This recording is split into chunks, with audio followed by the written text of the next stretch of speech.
Les invito a que consideremos las escrituras entonces en el capítulo 4 de Marcos y con esto terminamos la enseñanza de que comenzamos el domingo pasado.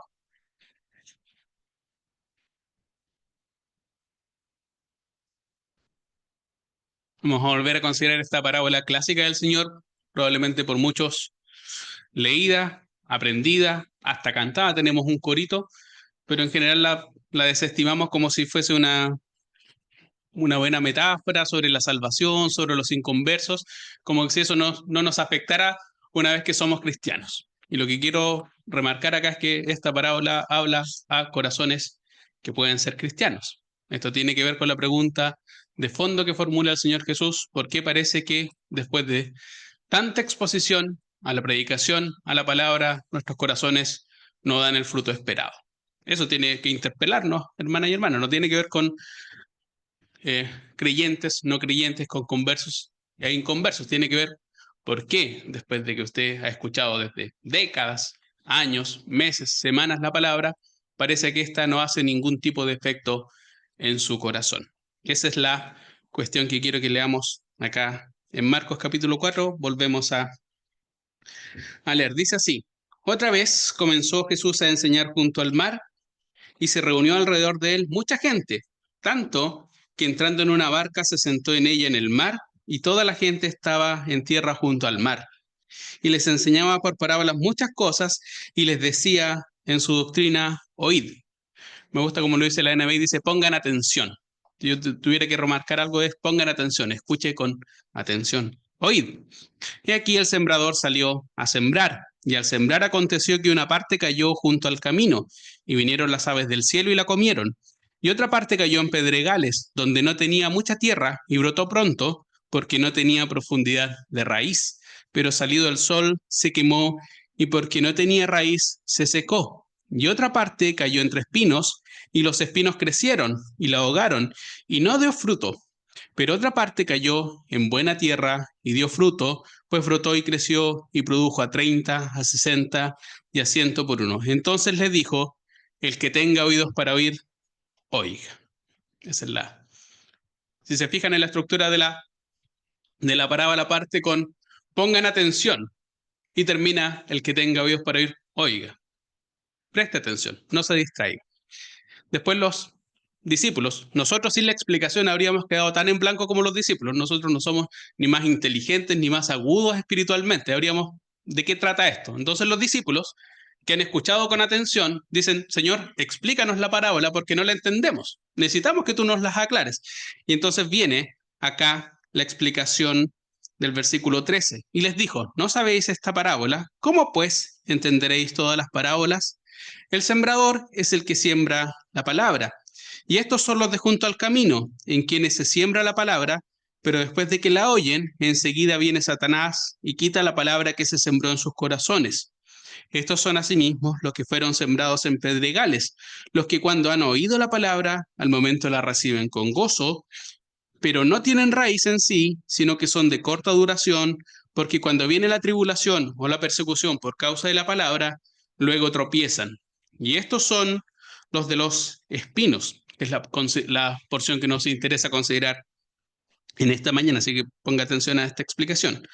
Estos son los que fueron sembrados entre espinos, los que oyen la palabra, pero los afanes de este siglo y el engaño de las riquezas y las codicias de muchas otras cosas entran y ahogan la palabra y se hace infructuosa. Y estos son los que fueron sembrados en buena tierra, los que oyen la palabra y la reciben y dan fruto a 30, a 60 y a 100 por uno. Hasta ahí la lectura de la palabra del Señor. Entonces, voy a hacer un breve resumen de lo que consideramos el domingo pasado y luego entramos a profundizar la parte que nos toca cerrar de esta reflexión en torno a la parábola del sembrador. Hemos señalado que en Marcos, en la estructura de Marcos, antes del capítulo 4 de Marcos, se nos muestra al Señor Jesús ejerciendo su ministerio de predicación.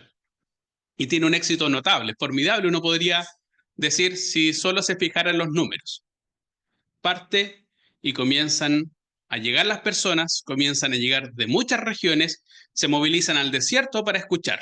De modo tal que el discurso que tenemos acá en Marcos 4, el Señor Jesús lo hace dentro de una barca en la orilla, una suerte de gran anfiteatro natural, porque las personas son múltiples y numerosas. Y si uno fuese superficial en la interpretación del texto que estamos leyendo, podría decir, entonces la palabra ha dado fruto. El Señor ha tenido un notable éxito. Mire todas las personas que han llegado hasta Él. Pero lanza esta parábola que tiene que ver justamente con lo contrario. ¿Por qué? Pese a que a primera vista parecería que la palabra tiene un notable éxito, no tiene mucho éxito en los corazones. ¿Por qué la palabra parece que no da fruto en los corazones?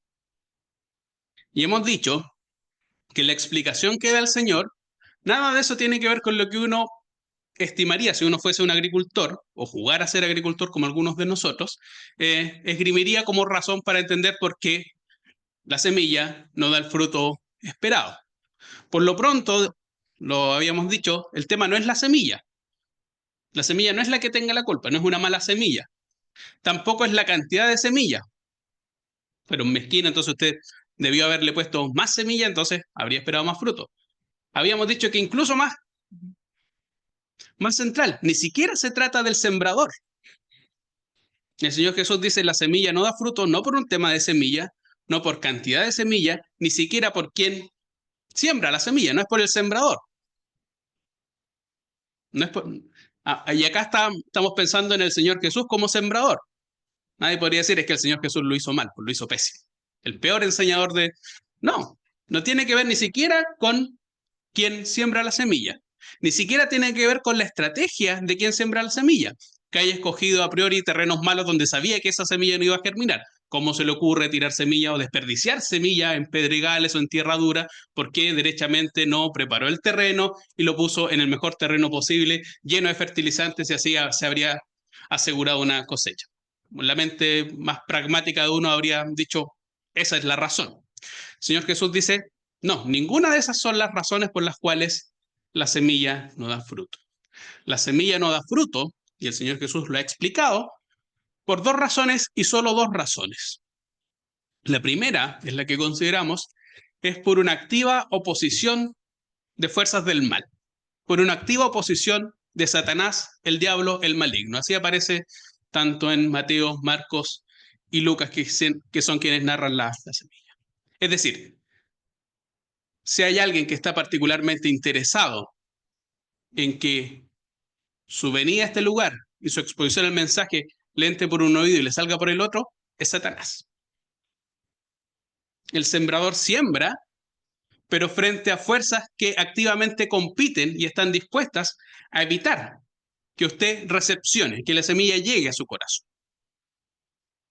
Y esto lo vamos a ver de varias formas. Y lo segundo es la naturaleza del corazón que recibe. El Señor Jesús está diciendo, mira, si la palabra no da fruto en tu corazón, esto se debe a dos razones. La primera, la activa oposición del diablo para que la semilla germine y dé fruto. Y dos, a la naturaleza de tu propio corazón. Y el Señor entonces comienza a describir cuatro tipos de corazones. Habíamos dicho, estoy sintetizando el mensaje del domingo pasado, que hay un corazón que el Señor lo asemeja a los del camino, a estas especies de huellas que cruzan por los sembrados, duras, llenas de pisoteo, donde es casi imposible que la semilla logre enraizar, y dice, mira, ese terreno del camino se caracteriza por varias cuestiones. Primero, no escucha. No escucha, no le interesa. Es literalmente lo que uno dice, le entra por un oído y le sale por el otro. No escucha. Y no escucha porque no le interesa, y no escucha porque no lo entiende espiritualmente. Y no lo escucha finalmente porque el diablo, eso lo va a decir Mateo, es el principal encargado para que la semilla ni siquiera llegue a tocar el suelo. Así que por eso el Señor Jesús comienza su mensaje diciendo, escucha con atención, y si tiene oídos para oír, oiga. Tiene que tener los oídos abiertos, dispuestos a escuchar. Y una vez que determinamos ese terreno, que probablemente sea el más sencillo, tenemos ya un nivel de complejidad mayor, que es aquel que el Señor señala como el de los pedregales. El de los pedregales, el Señor explica, es un corazón que lleva a una falsa ilusión de crecimiento. Es decir, el Señor dice, parece que la semilla arraigó porque la planta que brota de esa semilla es súper grande. Tiene un crecimiento notable, mucho más rápido de lo que podríamos sostener. Él dice, es porque la palabra fue recibida con gozo y parece que crece, pero ese crecimiento es superficial. Es una escucha totalmente superficial, sin profundidad. Nunca la semilla logró enraizar en el corazón. Y por lo tanto, cuando viene el tiempo de sequía, en la metáfora del Señor Jesús, el tiempo de persecución y oposición, no tiene a qué echar mano. No tiene raíz y por lo tanto no puede alcanzar humedad, va a decir Lucas en la explicación. Y por lo tanto, al primer inconveniente después de su identificación con el Señor Jesús, abandona, deserta. Podría ser una buena metáfora militar. No vale la pena seguir. No tiene a qué echar mano, no tiene de dónde afirmar esa planta. Tal como lo habíamos metaforizado con estas ideas bíblicas, es como una planta que usted está muy bonita en el vivero, con condiciones súper fantásticas, pero cuando la lleva a condiciones reales, y yo soy del norte, mala tierra para sembrar, no aguanta ni una semana y ya se secó. No duró nada. Cuando llegó la sequía, no tuvo a qué echar mano y no alcanzó humedad. No soportó oposición. Ahora quiero que consideremos entonces los últimos dos terrenos que nos quedan, el de los espinos y el buen terreno.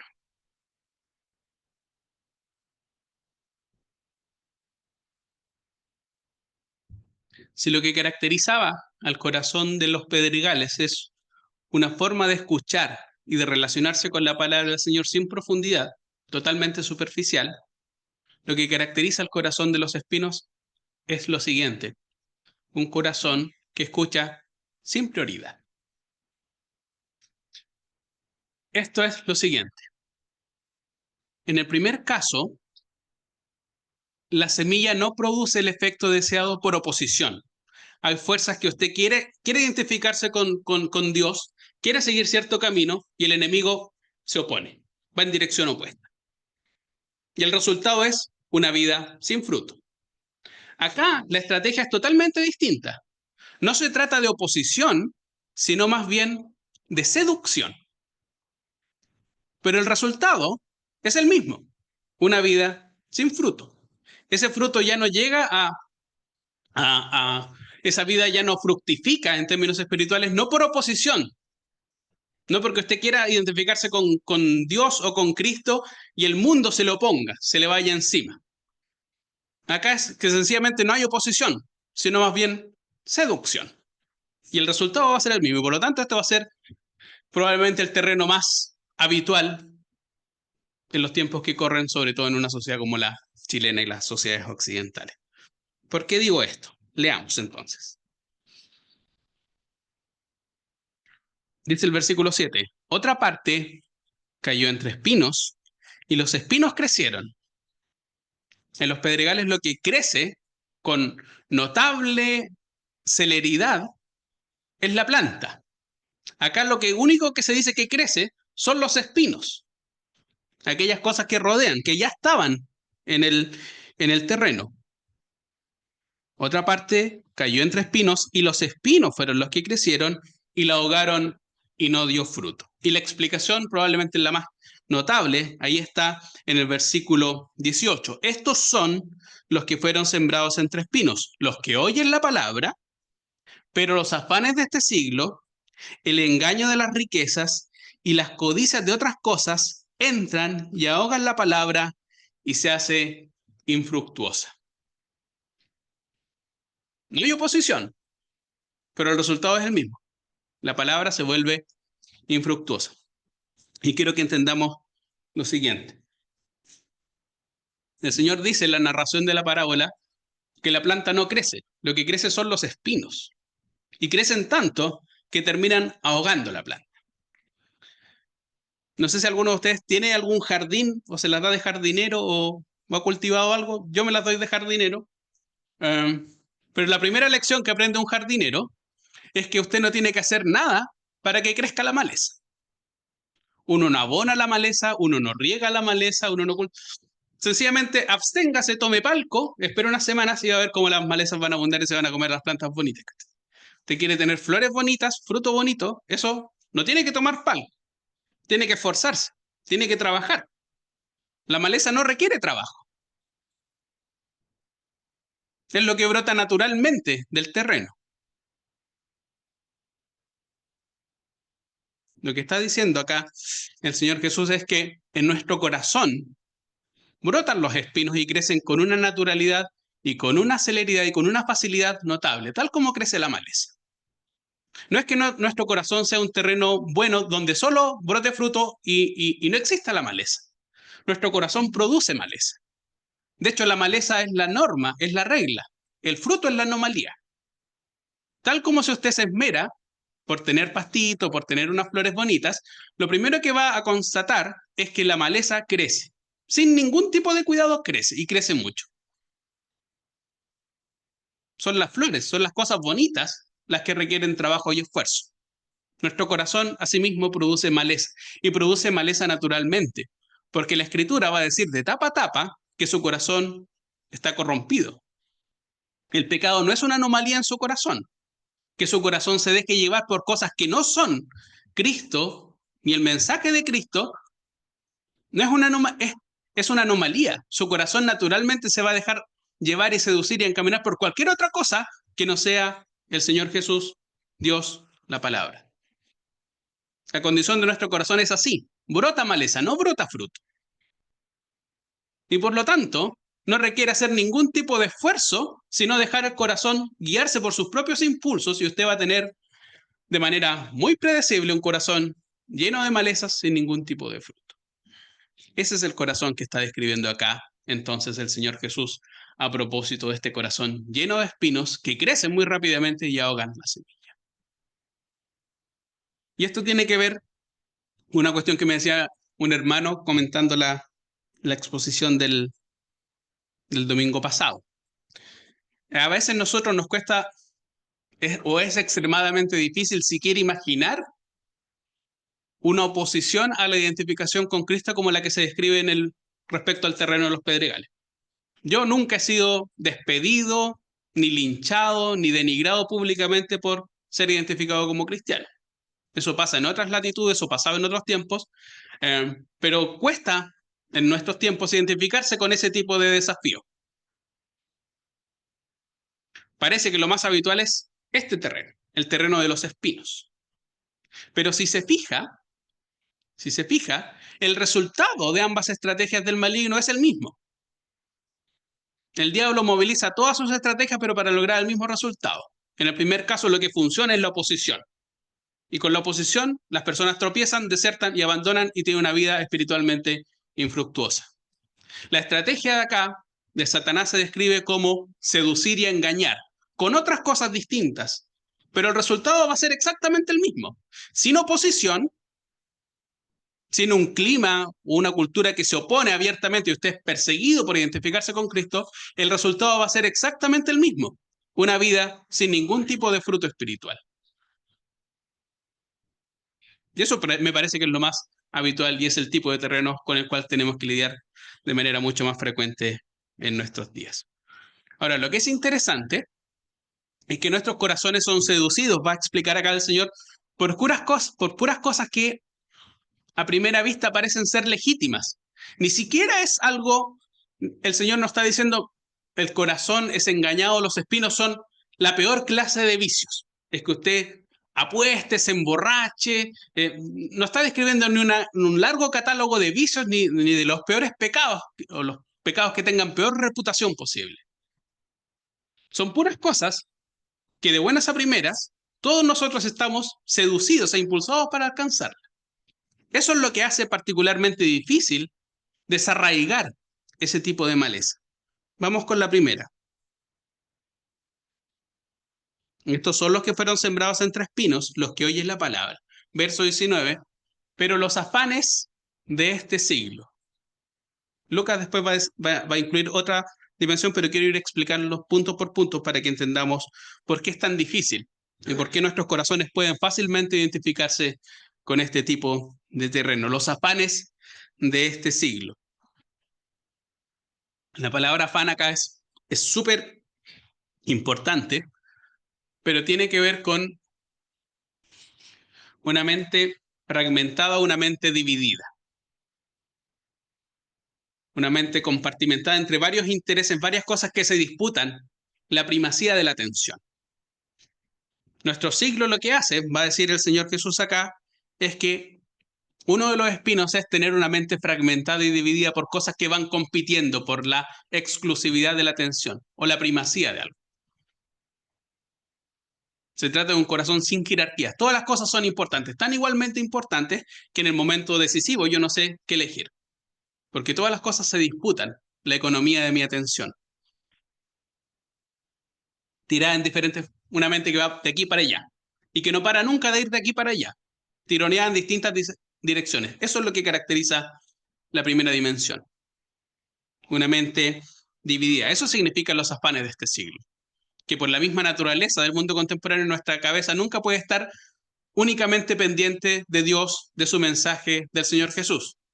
Tenemos un montón de cosas que van compitiendo por la atención de nuestro cerebro. Nuestro cerebro que se deja fácilmente impresionar por cualquier cosa, o fácilmente seducir o distraer por cualquier cosa, esa es la característica esencial. Una mente disputada, fragmentada, jaloneada de aquí y para allá. Lo segundo, el engaño de las riquezas. Fíjese cómo define acá el Señor Jesús a las riquezas. Las define como naturalmente engañosas. Y engañosas, acá la palabra que está ocupando el Señor Jesús para describirla tiene que ver con la idea de algo que da una falsa impresión, un espejismo, una ilusión. En el mundo contemporáneo usted podrá entender la ilusión es que usted es más feliz. Súper simple, todos nosotros estudiamos así. Esa fue la ecuación que en general hicimos. Uno es más feliz mientras mayor dinero posea. Mientras más dinero posea, usted es más feliz, la vida es más fácil, debería serle más gratificante. Eso es engaño, eso es ilusión. Parece que es así, tal como un espejismo, pero cada vez que uno se acerca, descubre que en realidad no es así. Descubre, si le prestara atención, si oyera con atención a las palabras del Señor Jesús, es que en realidad el engaño de las riquezas le disputan la primacía en el corazón al Señor Jesús y termina convirtiéndose en un ídolo que desplaza al Señor Jesús. Hay personas que entre elegir las riquezas y el Señor Jesús, tal como aquel joven rico, prefiere seguir las riquezas. El Señor Jesús define a el amor por el dinero como una suerte de idolatría. Usted no puede servir a Dios y a Mamón, el ídolo contemporáneo de las riquezas. Las riquezas hacen eso con nuestro corazón, lo engañan.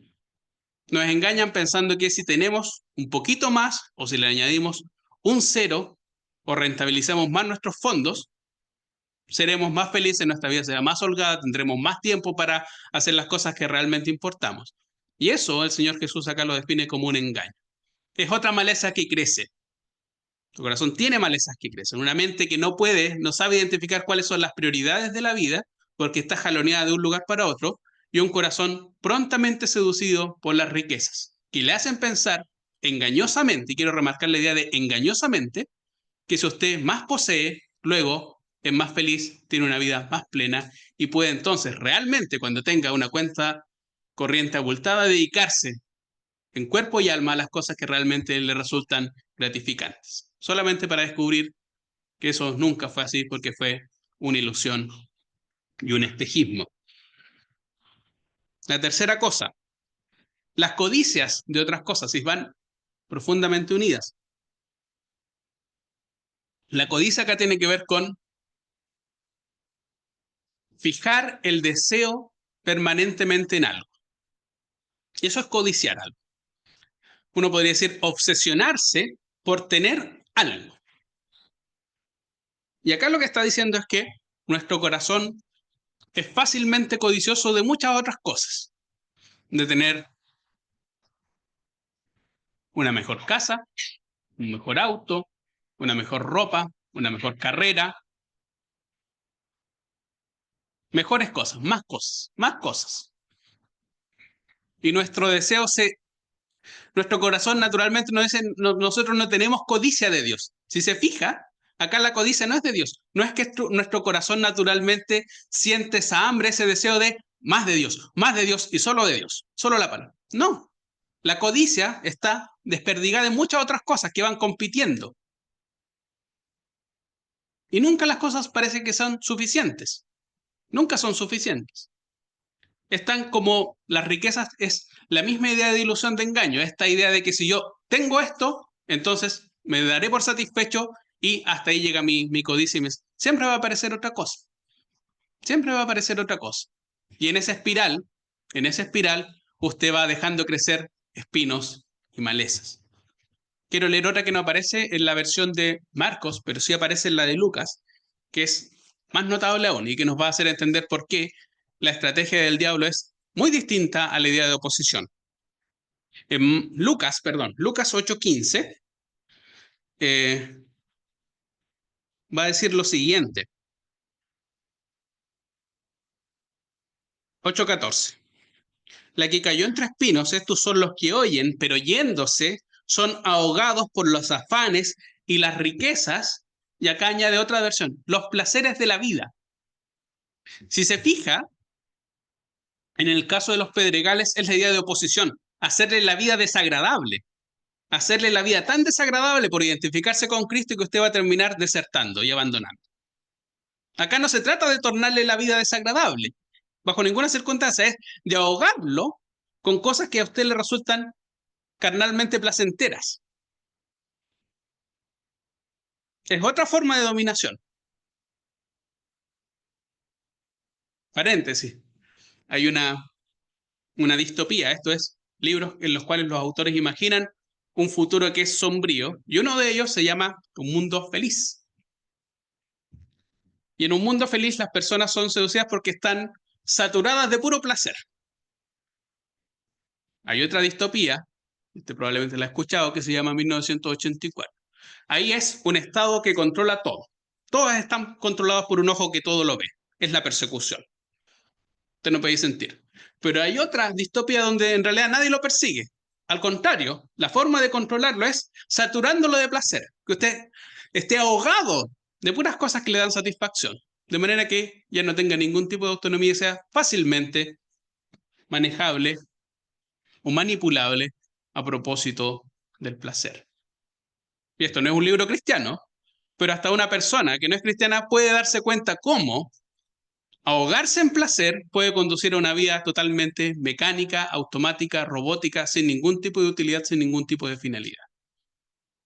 Lucas dice, los placeres de la vida también es un espino. Y no es un espino desagradable, no es como la persecución. Tenemos un lado la persecución y los placeres de la vida. No se me ocurren estrategias más antitéticas o más opuestas, pero que confluyen en lograr el mismo fin. ¿Sabe cuál es ese fin? Dejar que su vida sea infructuosa. Si se fija en el caso del terreno de los espinos, son puras cosas que pueden ser hasta moralmente legítimas. ¿Cómo no va a ser moralmente legítimo trabajar para tener una mejor condición de vida, para darle más facilidades a mi familia, para vestirme mejor, para tener un mejor hogar, para darle una mejor educación a mí? Son puras cosas que al oído normal de uno parecen ser moralmente legítimas. ¿Cómo no va a ser bueno darme un gustito, hacer lo que yo en realidad siempre he querido hacer? Y a punta de eso usted va haciendo crecer espino tras espino, tras espino, tras espino, tras espino. Y en la lógica acá es lo siguiente. En el terreno de las piedras, esa semilla no tiene raíz. Cuando llega el momento de la sequía, como es una semilla muy superficial, no tiene a qué echar mano. Y se seca y colapsa. Acá la imagen es distinta. Es que la semilla, tantas cosas le compiten por los nutrientes y por el sol que termina volviéndose infructuosa. Hay una serie de cosas que le van disputando, el terreno, la cantidad de luz, la cantidad de nutrientes, la cantidad de agua, que la pobre semilla se empequeñece y es absorbida por los otros montes que van creciendo y se terminan comiéndose. La tía Isabel me regaló una planta de pasiflora y fue impresionante. La dejé un par de meses y se comió todas las cosas que estaban a su alrededor. Así son. Así es la maleza. Se come todo lo que está a su alrededor. Les quita la luz, les compite por los nutrientes, les toma el agua. Eso es lo que hace ese corazón que no tiene prioridad, hermano. es prontamente seducido por todas estas malezas que van circundando y el fruto no recibe ningún tipo de savia, de nutrientes y termina volviéndose infructuoso. En el norte, yo que soy criado en una zona media campesina, uno diría que el fruto se pasma. ¿Lo has escuchado esa expresión? No le llegó ni la cantidad de luz suficiente, ni la cantidad de nutrientes suficiente, porque tenía tantas cosas que competían por eso que el fruto finalmente terminó siendo pequeñito y ya no sirve para nada.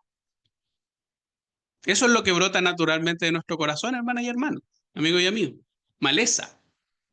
No es que de nuestro corazón broten naturalmente virtudes y buen fruto. Esa es la anomalía. Somos tan dispuestos a seducirnos por tantas cosas que lo que está anunciando acá el mensaje del Señor es que usted requiere, tal como en el segundo caso, oír con profundidad, porque si no, en el momento de sequía no va a tener a qué echar mano. Acá usted requiere escuchar con prioridad, con jerarquía de intereses. De otra manera, su corazón se va a volver idólatra, un corazón disputado por varios otros señores que están ahí intercambiándose quién controla o quién domina o quién recibe más atención en su corazón. Y el resultado va a ser siempre el mismo, una vida espiritualmente infructuosa. Y el diablo va a intentar aplicar cualquier estrategia para lograr el mismo resultado. ¿Sí? No me resulta perseguirlos, me resulta entonces adormecerlos con puras cosas que parecen ser legítimas. Mi carrera, mis estudios, mejor posición laboral, más dinero, etcétera, etcétera, etcétera. Al final del día lo que crece son los espinos ahogan la semilla y la semilla se vuelve infructuosa. Y llegamos entonces al último punto para cerrar, el buen terreno.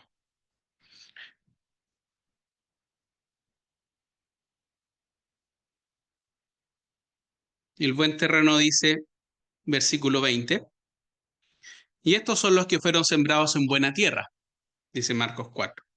Los que oyen la palabra y la reciben y dan fruto a 30, a 60 y a 100 por uno. Me gusta más la lectura de Lucas 8:15 porque añade otras dimensiones a la explicación de qué constituye, cuál es la cualidad de un buen terreno. Más la que cayó en buena tierra, estos son los que con corazón bueno y recto retienen la palabra oída y dan fruto con perseverancia.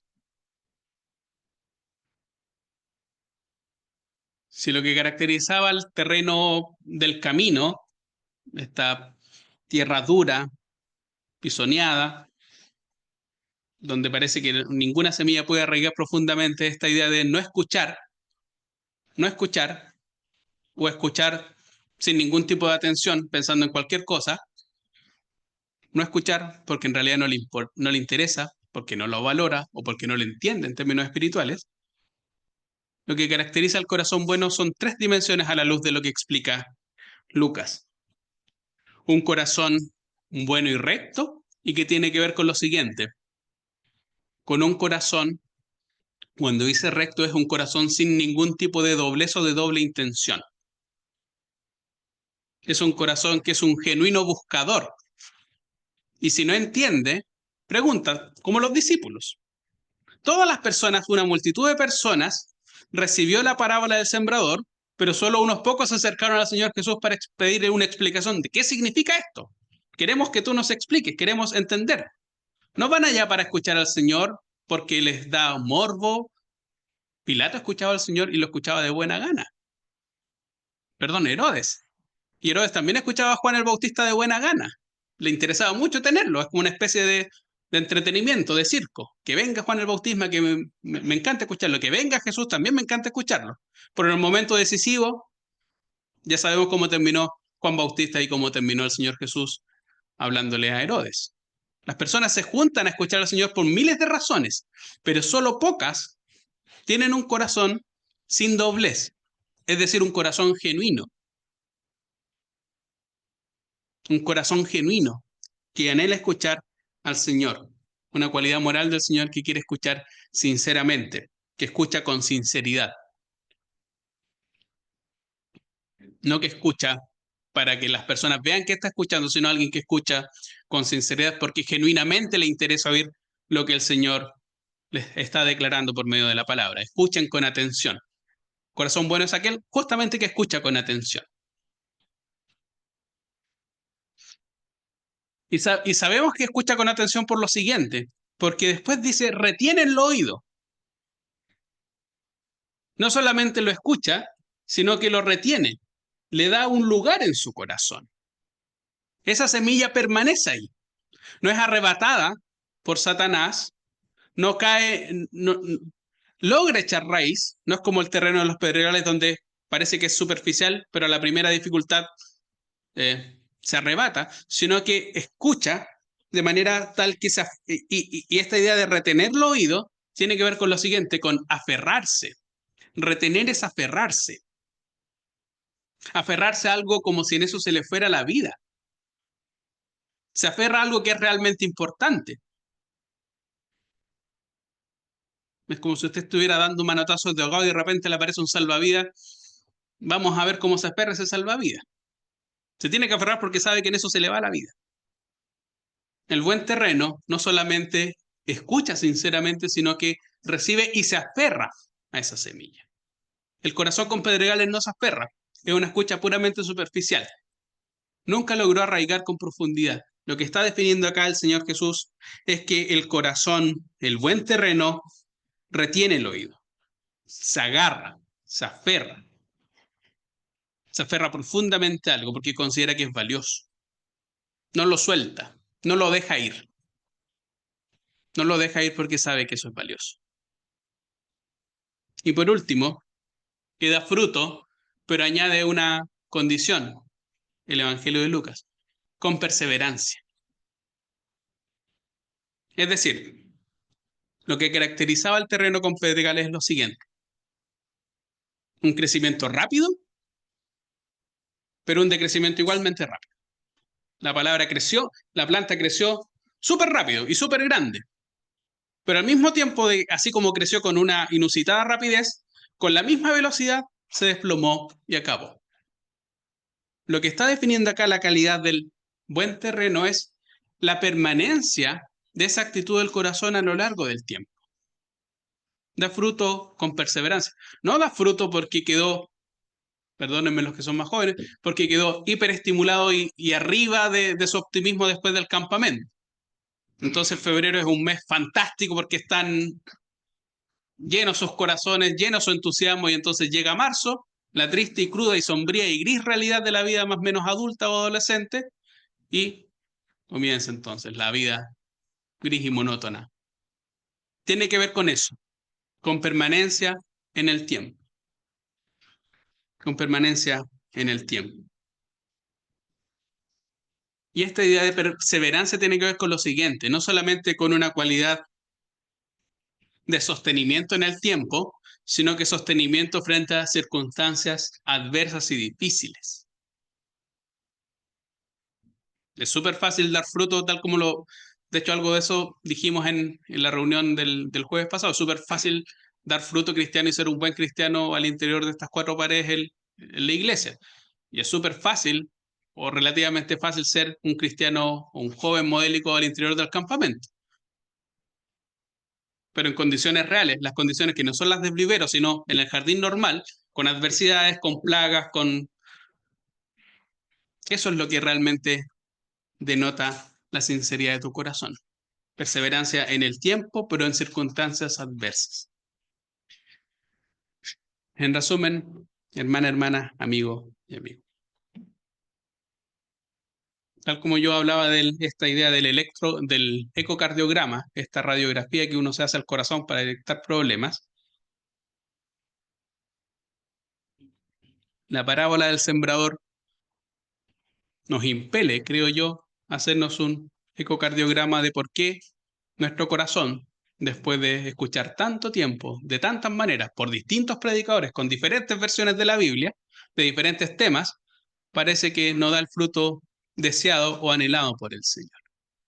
Esto tiene que ver con no sopesar la actividad satánica que está en contra, que puede ser muy sutil. A veces pensamos que la actividad satánica es oposición abierta y descarada contra aquello que tenga que ver con Dios. La oposición satánica también puede ser ahogarlo en placeres de esta vida. No tomarse en serio esa dimensión. Y no tomarse en serio la facilidad con que nuestro corazón se deja seducir por tantas otras cosas que le disputan el lugar que el Señor reclama para Él al interior de nuestros corazones. Quiera el Señor que nuestra escucha, que la forma en la cual lo oímos a Él, sea atenta. No como si estuviéramos hablando de cualquier cosa. Escuche con atención. Si tiene oídos para oír, oiga, dice el Señor. Escuche con atención, porque lo que estamos diciendo es importante. No porque lo que esté diciendo yo sea importante. Lo que el Señor está anunciando es importante. Escuche con profundidad.